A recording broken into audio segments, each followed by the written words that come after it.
Dando continuidade, estudando, vamos começar hoje o livro de 2 Samuel, né? Que é o capítulo 1, lembrando que nós estudamos lá o livro de Juízes, né? Então, que teve daí toda uma transição de governo, juízes que estavam tentando conduzir o povo de Deus através, né, do juiz. Depois entra ali o início da monarquia como o primeiro rei de Israel, Saul. Então, 1 Samuel conta a história, né, do profeta Samuel, desde o profeta Samuel até o reinado de Saul, findando com a morte de Saul, né?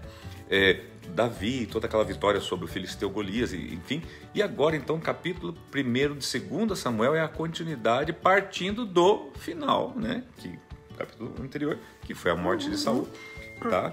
Vamos ver algumas coisas que vai acontecer nesse interlúdio, tá? Entre a morte dele, né? E depois, quem que assume, se alguém assume, quanto tempo leva para assumir, né? Davi já tinha sido ungido rei, mas enfim. Então, hoje nós vamos ver algum episódio que acontece aí nesse interlúdio, nesse meio, né? A gente vai descobrir que Davi não estava sabendo ainda, né? Nesse capítulo, Davi não estava sabendo ainda da morte de Saul, tá? Mas vai ficar sabendo. Então, queridos, acompanhem com a gente mais alguns minutinhos. 2 Samuel temos 24 capítulos, então em 24 dias vamos encerrar a partir de hoje, mais 23 só, né? Esse livro, tá bom? E eu espero que você seja muito edificado. Então continue conosco e vamos lá então. 2 Samuel, capítulo 1. Depois da morte de Saul, Davi retornou de sua vitória sobre os amalequitas. Fazia 2 dias que ele estava em Ziclag. Quando no 3º dia chegou um homem que via do acampamento de Saul, com as roupas rasgadas e terra na cabeça. Ao aproximar-se de Davi, prostrou-se com o rosto em terra, em sinal de respeito. Davi então lhe perguntou: "De onde você vem?" Ele respondeu: "Fugi do acampamento israelita." Disse Davi: "Conte-me o que aconteceu."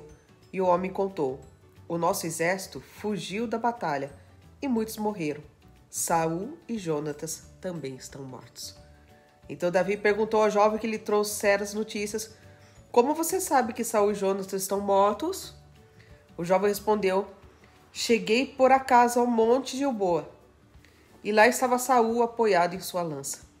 Os carros de guerra e os oficiais da cavalaria estavam a ponto de alcançá-lo. Quando ele se virou e me viu, chamou-me gritando e eu disse: 'Aqui estou.' Ele me perguntou: 'Quem é você?' 'Sou Amalequita,' respondi. Então ele me ordenou: 'Vem aqui e mate-me. Estou na angústia de morte.'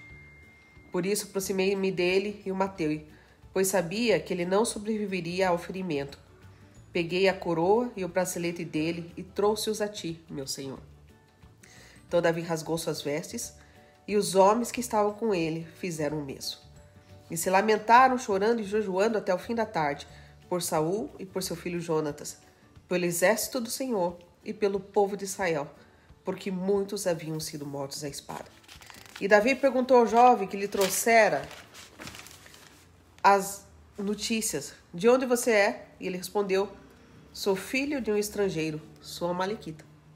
Davi lhe perguntou: "Como você não temeu levantar a mão para matar o ungido do Senhor?" Então Davi chamou um dos seus soldados e lhe disse: "Venha aqui e mate-o." O servo feriu e o homem morreu. Davi tinha dito ao jovem: "Você é responsável por sua própria morte. Sua boca testemunhou contra você quando disse: 'Matei o ungido do Senhor.'" Gente, olha só que coisa doida, olha o que aconteceu. Lembra que começa lá o versos 1, então, falando da morte de Saul, que Davi estava retornando daquela batalha dos amalequitas. Isso. Lembra lá que os amalequitas foram, invadiram Ziclag, levaram as famílias, as esposas, os filhos, né? E que daí vai lá e com 600 homens, que 200 ficam no meio do caminho, 400 vai, e agora entra em batalha, ganha, vence, expulsa ele, que só sobra alguns jovens amalequitas que fogem com camelos, se eu não me engano, né? A Bíblia fala assim, e ele daí retorna com todos os despojos, e agora então, ele está em Ziclag, imagina, diz que está o 3º dia, então talvez até, né, não digo nem comemorando, né, a sua vitória, porque estão retornando para uma cidade que está queimada, enfim, mas estão, e de repente chega esse jovem, esse rapaz, tá, com terra na cabeça, em sinal de humilhação, roupas rasgadas, se prostra diante dele e fala assim, e conta a história, o que aconteceu, né? E Davi então pergunta e ele fala, né, houve lá na batalha que estava acontecendo entre Israel e os filisteus, o rei morreu, o seu filho também, tá? Só que aqui, olha só, irmãos, Está muito em voga hoje, amor, o termo lacrar, né? Esse piá é coisa de paranaense, viu, gente? Né? Esse menino quis lacrar, porque ele quis fazer o seguinte: sei que Davi era inimigo de Saul perseguia ele, vou tentar. Esse menino não matou Saul coisa nenhuma, tá? Mas ele faz o quê? Puxa, Davi era inimigo, eu vou dizer que eu matei para ganhar um mérito aí, para ganhar uma posição com o rei. E ele mente. Então o que ele faz? Ele pega, ele fala assim, ó, eu estava chegando, né, lá, vi ele sobre a espada dele. Interessante que ele quase conta a verdade, porque realmente Saul estava sobre a espada, porque ele tinha, lembra, se lançado contra a própria espada, ele mesmo se matou. Então, e é o que ele talvez até viu, talvez até sim, ele esteve lá, viu, mas não foi ele que matou. E ele chega e conta a história como se Saul estivesse lá agonizando e pedindo para ele matar, e ele vai e mata, né, o rei de Israel. Por quê, gente? Porque ali no último capítulo 31, gente, só para lembrar vocês, né, Saul ordenou ao seu escudeiro: tire sua espada e mate-me com ela, senão sofrerei a vergonha de cair nas mãos desses incircuncisos. Mas o seu escudeiro estava apavorado e não quis fazer. Então Saul pegou sua própria espada e jogou-se sobre ela. Tudo bem, mas daí ele poderia ter ficado vivo, né? Olha aqui. Quando o escudeiro viu que Saul estava morto, jogou-se também sobre a espada e morreu com ele. Assim foi que Saul, seus 3 filhos, seu escudeiro e todos os seus dados morreram naquele dia. Tá. Então, assim, tá bem claro aqui. Tá bem claro. Tá, daí o menino vai e me inventa essa história para tentar lacrar em cima, ganhar uma moral com o rei. O que ele não imaginava é que Davi era um homem segundo o coração de Deus. Gente, o que a gente vê aqui? Que Davi, por mais perseguido que tenha sido por Saul, por mais humilhado, quase morto, porque ele tentou matar, tá? Ele não nutria, grava essa palavra, não nutria um ódio mortal por Saul. Pelo contrário, ele teve chance de matar Saul. Teve duas vezes. Por duas vezes que está relatado aqui. Por 2 vezes ele falou a mesma coisa. Eu não vou tocar no ungido. Ele tinha esse entendimento que ele era um ungido, que ele era alguém que Deus ungiu, que ele não era só ele, que era ele. Ele não posso tocar em quem Deus está ali, que Deus tem parte, está nele. Por mais que Deus às vezes não possa operar nele porque ele não deixa, porque o livre-arbítrio dele não permite, né? O Senhor jamais iria permitir que, ou melhor, Davi jamais iria tocar no ungido, né? Ou seja, naquela unção, naquele que carregava o Espírito de Deus. Então, e ele fala assim, por que você não temeu a Deus e fez isso? Então agora, né, ele chama um soldado dele e manda ferir e matar aquele jovem amalequita, pergunta primeiro de onde era, ele diz, tá, e mata aquele... E ele fala assim, olha, a tua boca o condenou. Aqui você não sabe se... Você é o culpado da sua própria morte. Eu confesso que quando eu li, eu falei, será que ele fala isso porque ele diagnosticou a mentira da amalequita? Na tua boca, como quem diz, você falou besteira, né? Ou se é porque não, porque você mesmo confessou o teu crime, porque é um crime você tocar no ungido do Senhor. Enfim, e ali então aquele rapaz é morto, tá? Trágico, né? E agora então a gente vai ver na sequência que ele vai proclamar um cântico. Você sabe que Davi era salmista, ele tocava a harpa, e ele faz uma poesia lindíssima, e a gente vê aí o sentimento que ele nutria por Saul e por Jonatas, tá? Filho de Saul. E é onde a gente vê que realmente ele era um homem, apesar de tudo que ele passou com Saul, mas um homem que tinha um coração de Deus, que sabia perdoar, né? E então acompanhe com a gente. Olha só. Davi cantou esse lamento sobre Saul e seu filho Jonatas, e ordenou que se ensinasse aos homens de Judá. É o lamento do arco, que foi registrado no livro de Jazar. O seu esplendor, ó Israel, está morto sobre os seus montes, como caíram os guerreiros. Não conte isso em Gate, não proclame nas ruas de Ascalon, para que não se alegrem as filhas dos filisteus, nem exultem as filhas dos incircuncisos.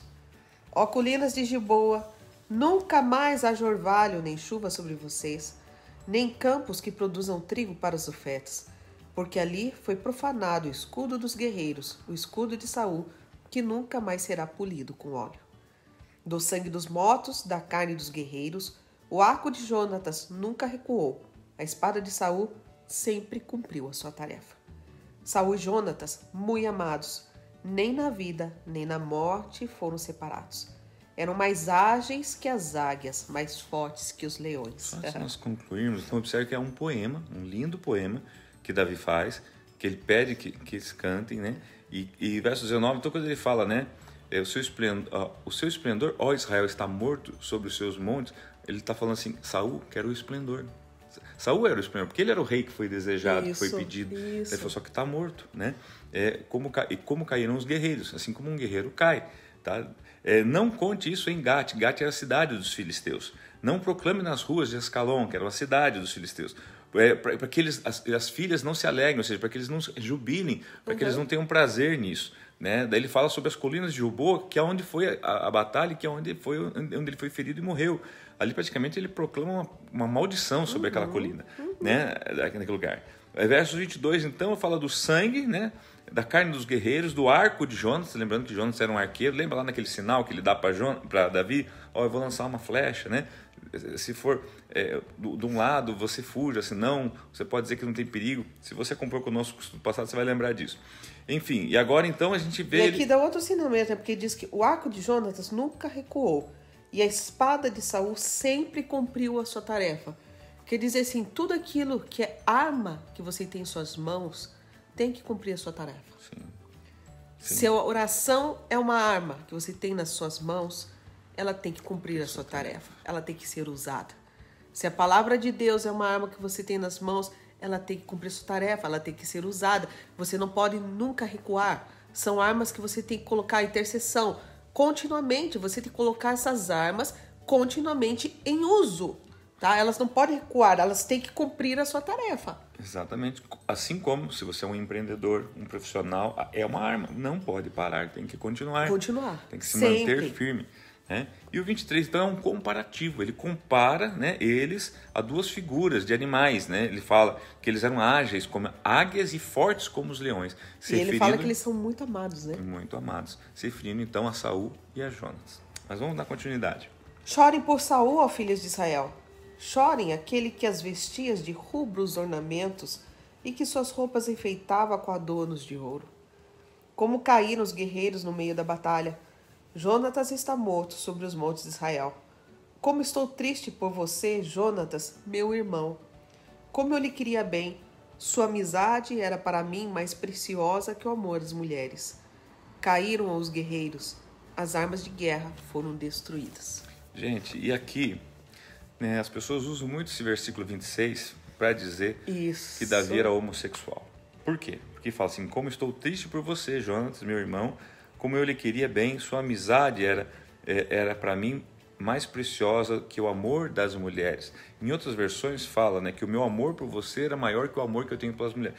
Então as pessoas deturpam isso aqui, esquecendo, tá, que já existia sim os hábitos sodomitas, dos homossexuais, naquela época, porém, isso era algo que a lei israelita abominava, então não poderia estar no meio. Jamais Davi ia conseguir a força do seu exército, a aprovação depois para ser rei de Israel, se houvesse qualquer coisa nesse sentido. Então, assim... Ele seria o primeiro a ser condenado pelos seus próprios exércitos, porque assim, iam saber uma hora ou outra se isso acontecesse com Davi. Então é um sacrilégio você fazer uma distorção bíblica dessa. Mas, ao mesmo tempo, todo mundo foca nisso aqui, pastor, acabam deixando quase desapercebido o verso 25, que Davi, ele era um cara muito sábio. Veja bem, queridos, olha só o verso 25 que esconde. Porque, gente, não dá uma impressão de fim? Agora acabou tudo? Mataram o nosso rei? Tá? Mataram o nosso rei. O que Davi passa em forma de canção para o povo cantar e ir introspectando, entrando na mente, na consciente dele? Ele fala assim, como caíram os guerreiros, né? Que está falando de quem? Do rei Saul e do Jonatas, no meio da batalha. No meio, durante a batalha. Mas está dizendo, essa batalha está no meio. Não acabou. Essa batalha ainda não acabou. Essa história ainda não acabou. Essa história ainda não chegou ao fim. Queridos, é isso que você precisa entender na sua vida. Há batalhas, né, que você até pode perder, mas a guerra jamais você vai perder. Queridos, isso aqui, então, ele fala, né, como caíram os guerreiros no meio da batalha, né, Jonatas está morto sobre os montes de Israel. Pode parecer só que ele está falando de Jonatas. Não, ele está falando no meio, que significa o durante, mas também significa nós estamos no meio. Não acabou, no meio, ainda não acabou, né? Entende? Ou perdemos uma batalha, mas não a guerra. Por quê? E por que ele disse isso? Você vai saber amanhã, no capítulo 2. né? Porque algo agora vai, isso aqui vai